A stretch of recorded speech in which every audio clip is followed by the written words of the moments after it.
વિકાસના કામોને વેગ આપવા વડોદરા મહાનગરપાલિકા દ્વારા શહેરના વિવિધ રસ્તાઓની કામગીરી માટેના મેયરના હસ્તે ખાતમુહૂર્ત કરવામાં આવ્યા હતા। 141 શહેર વિધાનસભામાં આવેલ ઇલેક્શન વોર્ડ નંબર 6 માં મંગલેશ્વર ચાપાથી ચાપાને 4 રસ્તા સુધીના રીસર્ફેસિંગના કામગીરી માટે જ ગટરના એક્સટેન્શન સહિતની કામગીરીમાં ₹330.53 લાખના ખર્ચે થનાર કામગીરીનું ખાતમુહૂર્ત કરવામાં આવ્યું હતું।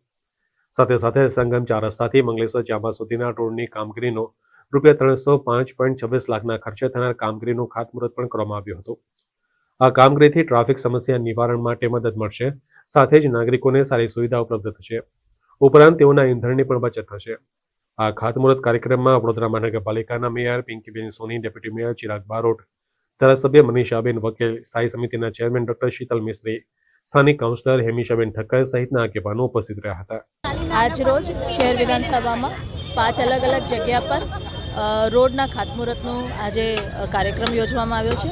લગભગ 1300 કરોડ જેટલી આજુબાજુ આ રોડ નવા બનશે અને જે લોકોને વરસાદની ટાઈમ પર જે રોડની દશા ખરાબ થઈ હતી એને માટેના પ્રયત્ન છે અને ઘણા નવા રોડો પણ છે। જ્યાં વસ્તી આવી ગઈ છે, લોકો રહેવા લાગ્યા છે, તે લોકોની પ્રાથમિક જરૂરિયાત પણ રોડ હોતી હોય છે, ત્યારે આ રોડનું કામ આજે શરૂ કરવામાં આવ્યું છે। વોર્ડ નંબર 6, 5 અને 4માં અલગ અલગ જગ્યાઓ પર આ રોડના ખાતમુહૂર્ત આજે રાખવામાં આવ્યા છે। આજ રોજ વડોદરા સંગમ વિસ્તારથી મંગલેશ્વર જાપા અને મંગલેશ્વર જાપાથી લઈ અને ચાંપાનેર ગેટ સુધીના મુખ્ય માર્ગનું ખાતમુહૂર્ત કરવાની કામગીરી કરવામાં આવી।